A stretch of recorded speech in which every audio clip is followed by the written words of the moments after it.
My God, that intro gives me shivers every time I see it. Call of Duty World at War was the last game in this enormous franchise to be based in the 1940s, until that other game came out. I don't remember what it was. I heard it sucked balls though. World at War harkens back to a time when the COD series wasn't in assembly line production, made just to print money, when it had soul. It's fondly remembered by fans for being the last World War II COD game, and for replicating the same things that made Modern Warfare's multiplayer great, and implementing them into the World War II setting. Alongside its gritty, unapologetic depiction of the Second World War, and the addicting Nazi zombies game mode, World at War is arguably the most important game in the series, besides COD 4. Which I think we can all agree is a masterpiece that changed the FPS genre in more ways than we can count. The reaction to the Infinite Warfare trailer was a plea for good old-fashioned, boots-on-the-ground combat to return to the series, and return it did. But it was always perplexing to think how a franchise that was made to honor the veterans of the past and their call to duty could go from this... On McCullough, 2 rules. Rule 1. You're no good to me dead. Rule 2. What difference does it make? You'll all probably end up dead anyway. To this.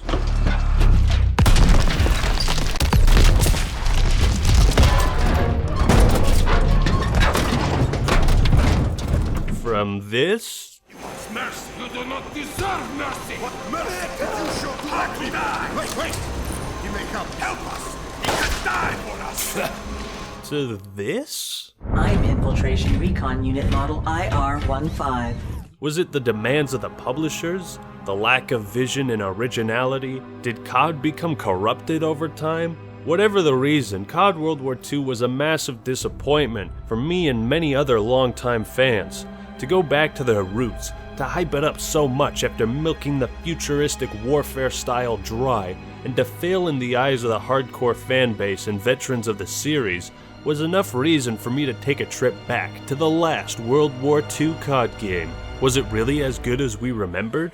Do we all judge COD World War II through rose-tinted glasses of the past? Or was there something valuable to Call of Duty's formula, something worth looking into the past, hidden in World at War? Whatever might be found in this game, it's time we go back to uncover what, if anything, it was. So let's link the mainframe, Take out those fucking PG boats! and raise the Russian flag straight into this.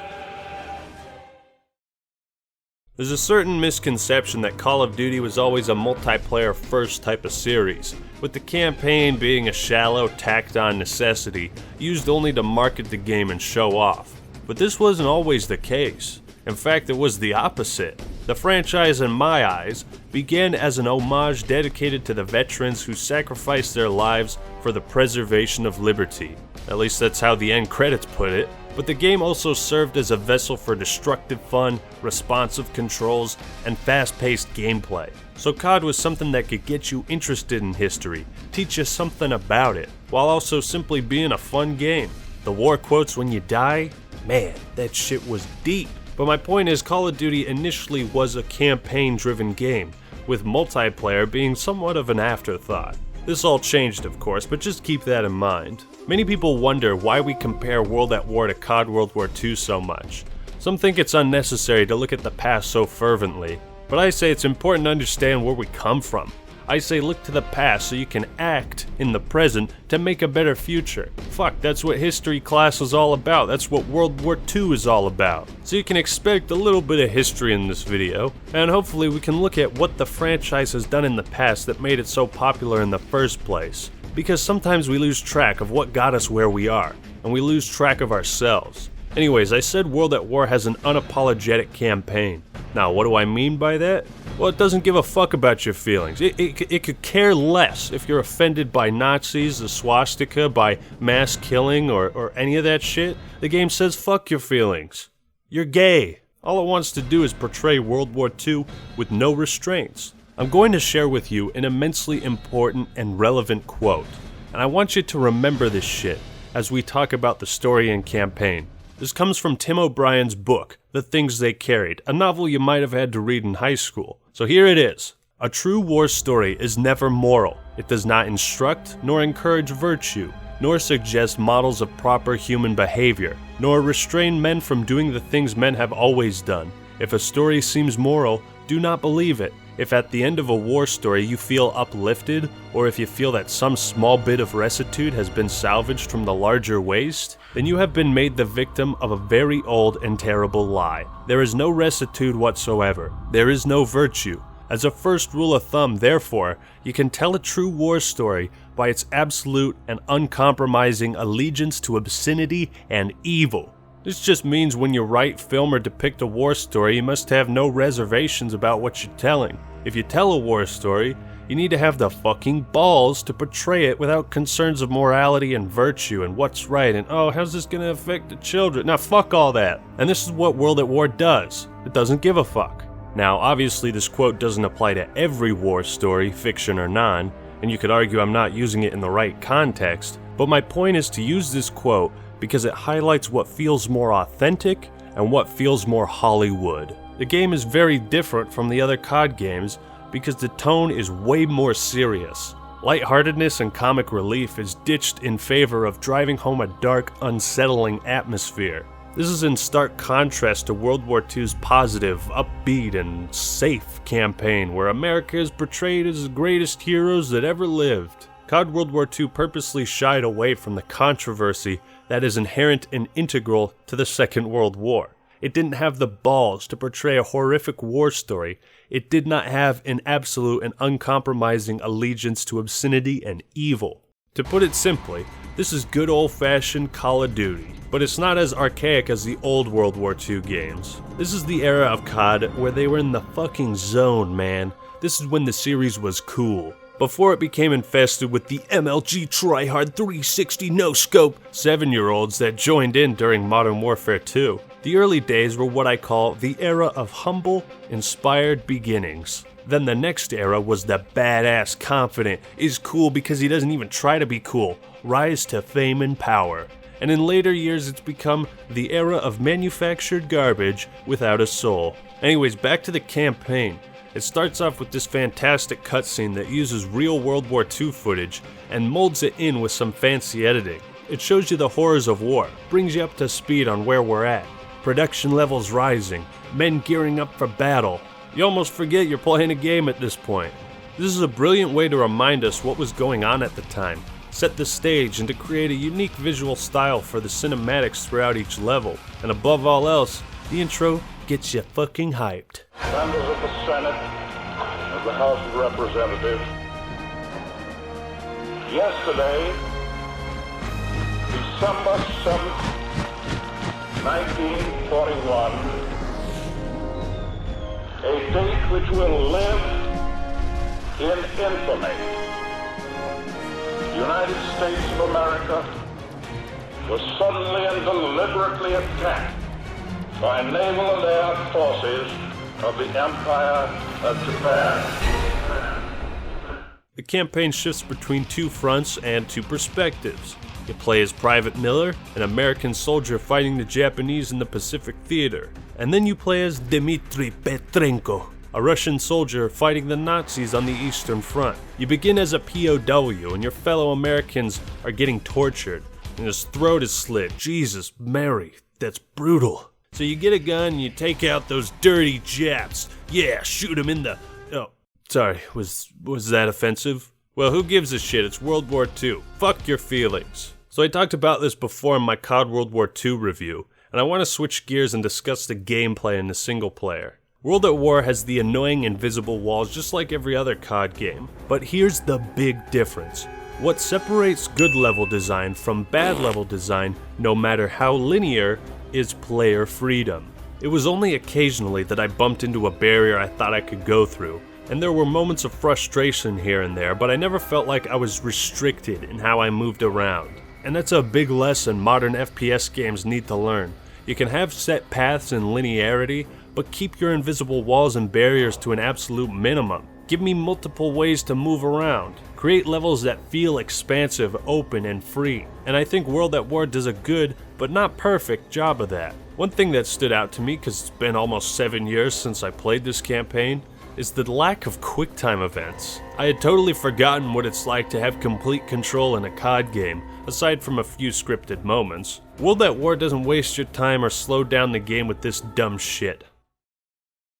But what really blew me away was the unique scenarios and encounters throughout the levels. For example, when you fight the Japanese, it'd have gotten real boring if you just ran through every mission shooting the guys behind cover. But they use the location, battle tactics of the time to create interesting gameplay. The Japanese don't just shoot at you from behind cover, they bonsai charge your ass.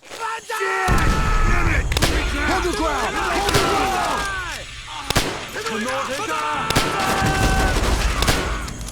Kamikaze their planes, play dead, set traps, and ambush. They use guerrilla tactics that make them unique and surprise the player at every turn. They got ghillie suits to hide in the grass and jump out and surprise you. They snipe you from atop the trees, pop up from hidden holes in the ground. It's just awesome.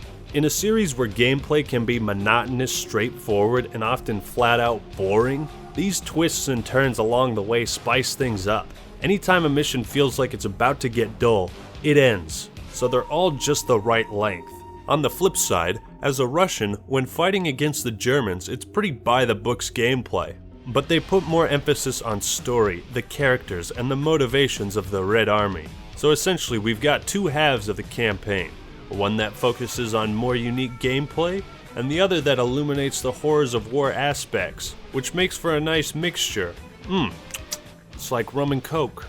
COD games usually have some type of tank, turret, and flying missions, etc. But now here's another example. You got this level where you're flying around shooting at planes, those fucking PT boats, and whatnot. At first glance it seems pretty simple and on rails.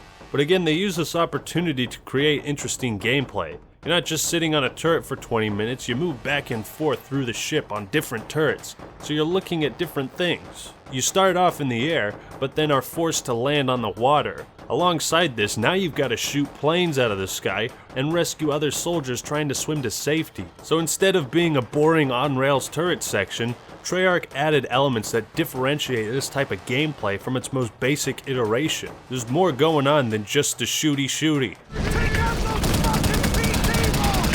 A final example, they take this scenario of sniping one guy and turn it into an experience that teaches you to be patient and wait for the right moment, a lesson you'll need for the rest of this mission. They use the setting of being a survivor amongst slaughtered Russians in Stalingrad and use it to teach you about stealth and sniping. You even get an opportunity to assassinate a high-profile German officer.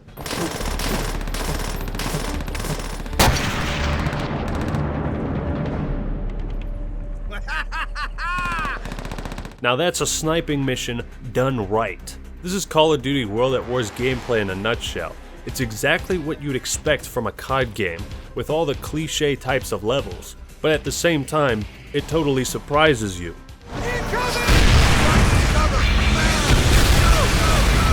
Whether it's with the story or the unique mechanics/gimmicks, World at War is just a blast to play through. And with all the COD games out there, with how many years it's been, that's saying a lot. Oh yeah, and the shooting feels great too. Something about these old weapons and being harder to hit your targets than normal, it just feels right. It's like, it's World War II, and the guns are kinda shitty. But it's a good kind of shitty. It's a rugged shitty. Rugged shitty. Never thought I'd say those two words together. But anyways, quick note, I really don't like seeing hit markers in single-player campaigns. Reason being, I want to be immersed in whatever it is I'm doing. Now if I see a little marker in the middle of the screen that tells me I killed somebody, that takes me out of the game. Without hit markers, you become a much more thorough player. You play more carefully because you never know when an enemy might still be alive in a last stand or if you didn't blast enough holes in him to finish him off. And hit markers take that exciting feeling, the tension, the immersion, and the fear away from the game in a small but noticeable way. The soundtrack of the single player is really good. And let me tell you, I don't often remember or listen to Call of Duty soundtracks outside of the game, but this one stuck with me. You got real somber, unnerving songs that slow things down and give you the chills.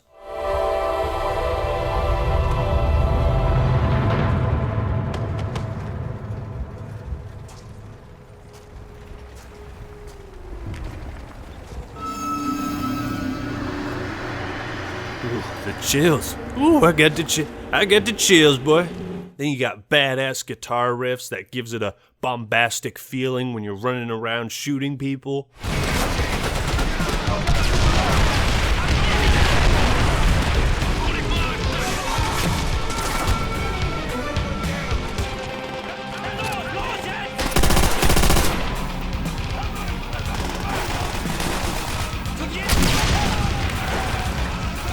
The music enhances the campaign and gameplay in all the right ways. The difficulty is pretty good and mostly fair, but people have asked me for tips on how to beat it on Veteran. The trick is, don't play it on Veteran. Nade spam for days, boy! Anyways, back to the story. On the American side, things are pretty simple. The characters and dialogue could have been written better, more unique. You don't really feel too attached to Roebuck or that other guy. But I look at it and I see the American side as more of a vessel for immersion in the Pacific theater and for gameplay reasons. So it's passable. The Russian side of things, goddamn, is it brutal. The game really dives into the Russian perspective, how they view the war and the Germans. And Viktor Reznov is just a beast. This side is all about pushing into the heart of the Reich. For Mother Russia. You're just some soldier who's been left to die in the middle of Stalingrad, but you cheat death and link up with Reznov. Dmitri Petrenko!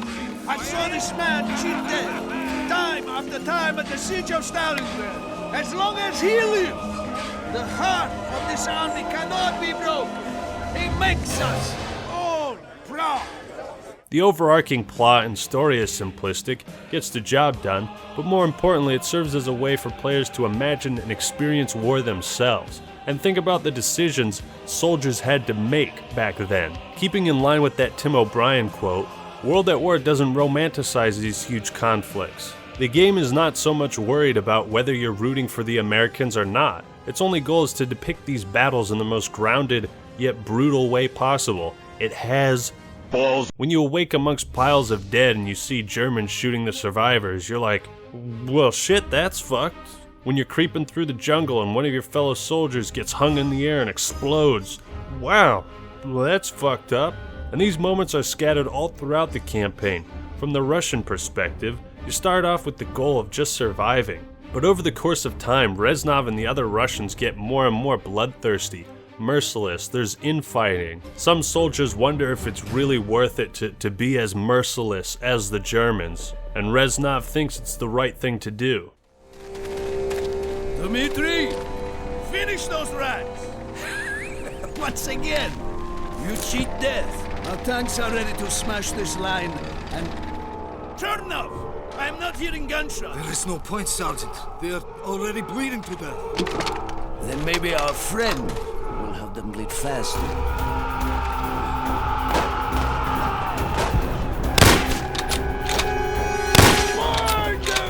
You as a player understand you gotta end the Nazi regime, but that doesn't excuse what the Russians are doing to achieve that. Killing men who surrender in cold blood, lighting them on fire, it's just messed up, man. The observant player will notice these moments are shown more and more often the farther you get into the heart of Germany, and they're not always in your face. My advice is take your time and look around. You might see something interesting. So the story carries a certain weight, a feeling of how war changes people. Reznov is proof of that. Which do you think will lead us home? Writing about this war or fighting it? In the blood. No one will ever read this! If you lack the stomach to kill for your country, at least show me that you are willing to die for it!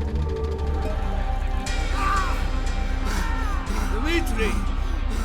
Someone should read this. A few years ago, I took several fiction writing classes, and one thing we learned is that violence, gore, sex, drugs, all that taboo, controversial material must serve a purpose to the story. If it's just there for gratuitous sake, then it adds nothing. World at War doesn't fall into the hole of violence for the sake of violence. When you shoot some dude's legs off and watch him writhe in pain, it gives you the shivers. That's war, it's messed up. The level of gore, blood, and violence is perfectly in line with World at War's dark atmosphere and really enhances the experience. It unsettles the player. The finale is epic as hell. You, just a private in the Red Army, one amongst millions, rises above death, destruction, and carnage, and you are the one who carries the Russian flag atop the Reichstag. Being able to play through and experience what is depicted in this famous photograph is such a chilling experience that leaves an imprint on you. That is something you will never forget doing in a video game. And at the end of it all, after the dark, depressing, and depraved experience you've just been through, World at War reminds you what this was all about. See, COD World War II made the mistake of showing this message at the beginning, when it's far more powerful at the end. And as you see the credits roll, you reflect on what you've just been through, the fun you've had, and the atrocities you've seen. You put down the controller, you're glad it's finished.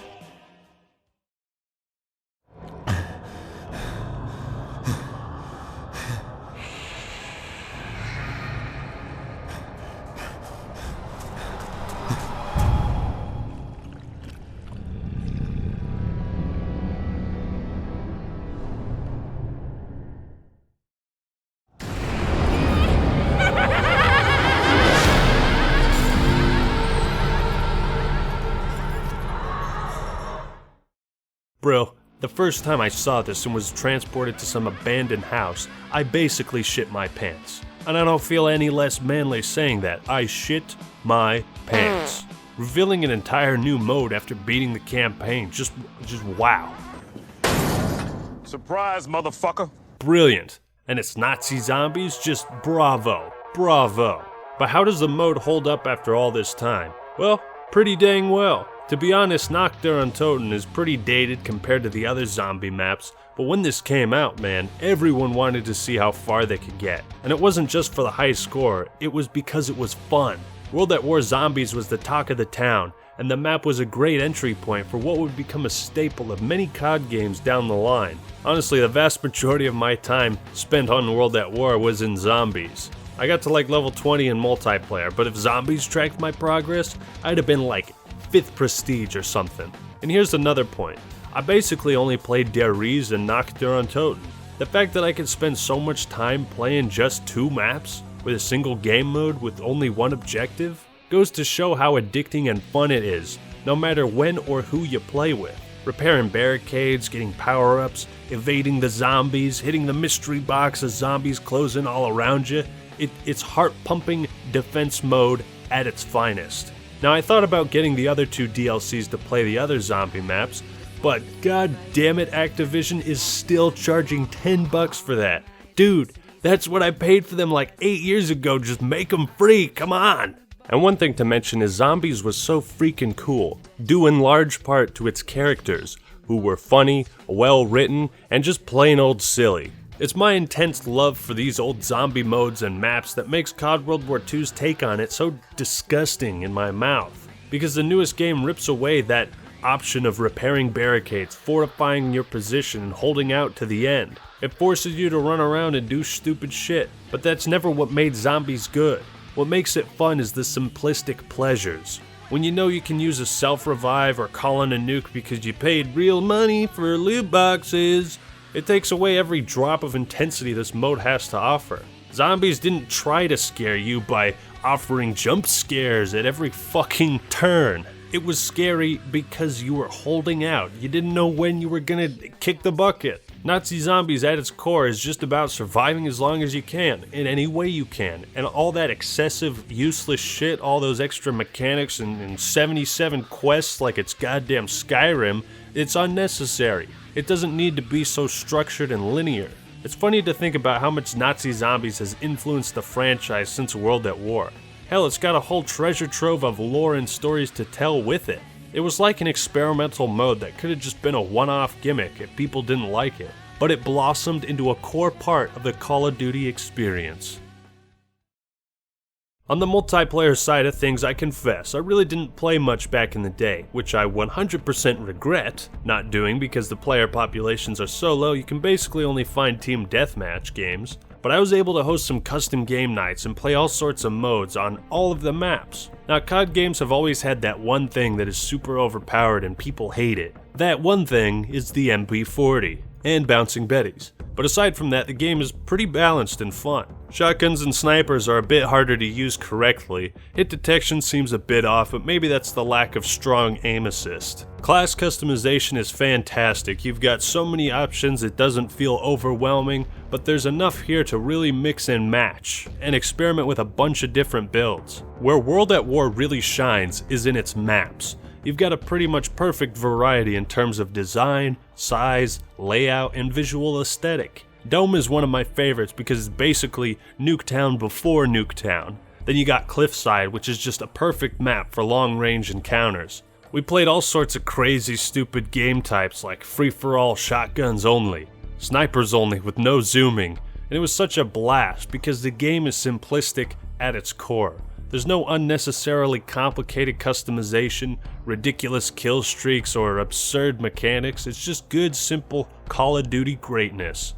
I talked about map design a lot in my World War II review, and I'd like to elaborate on that. See, I gave that game a lot of flack for having only 3-lane maps. And truth be told, most FPS maps are 3 lanes, or a variation of that. But here's what you gotta remember. The most important thing newer Call of Duty games need to understand. There is a difference between having a 3-lane map and a map that forces you down those 3 lanes. What do I mean by that? Well, sure, World at War has plenty of maps where the action goes down 3 paths or lanes. However, you have so many options to move around, vertically, side to side, underneath. So many directions to take that you don't feel confined to 3 lanes. Now here's an example. The map Macon Bacon. Sure, it's got 3 general paths to go down, although you have this area below the docks and you can run down that instead.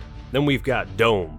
Very small map, yet gives the player plenty of options. It has elevation, bit of low ground, and no matter where you are, you can always cut through the middle. And it's a tough thing to explain and show it to you, but it's something you feel, and that's what's important.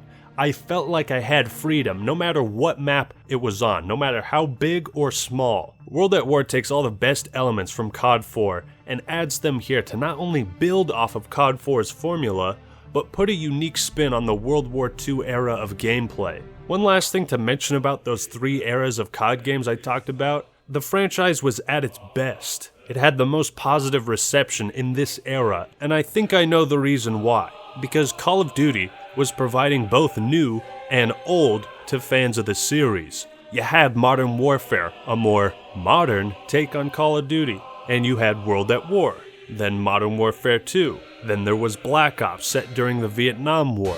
You see the pattern here? At this point in COD's life, even though they were creating a new game every year, there was something for everyone. If you didn't enjoy the more modern games, well, you had World at War for that old school charm, and Black Ops 1 as a nice in-between, a fresh take on the Vietnam War. But if you had gotten tired of the World War II setting, you had Modern Warfare 1 and 2, which told unique stories and used weaponry from a more current and relatable time. And I think this style of new, old is why the COD community was getting more and more upset with every new game, because they were getting burned out on the modern futuristic era. World at War's multiplayer is fantastic on its own terms, and it also holds this secret to Call of Duty's constant success year after year in the palm of its hand. Pacing is the lesson here, variety, and understanding that COD fans want to experience what the series has to offer in at least 2 different time periods.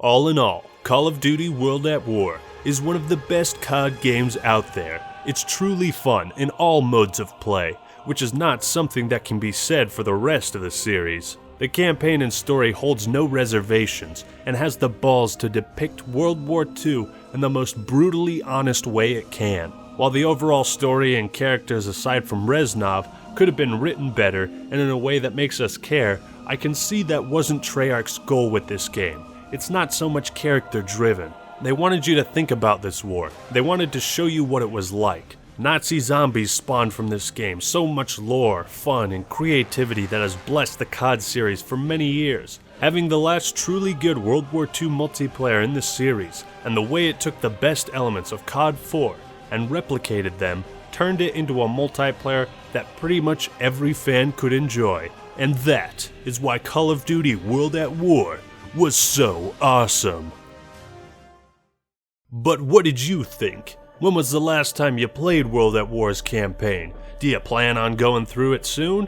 Let me know your thoughts and opinions in the comments below. Now let's see what some of my patrons thought of Call of Duty World at War. Android Elite says, "My mom loves COD campaigns, but specifically had a lot of fun with World at War. Some memorable moments include the baffled look on her face when she first fired a bolt-action rifle and realized she had to pull the bolt back for each shot, screaming, 'Trees!'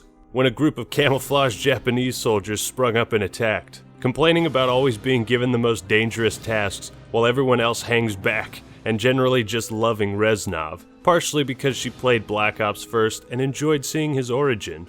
Danger Wasp says, "COD World at War is an amazing, refreshing take in the World War II genre by Activision after their last World War II game, COD 3.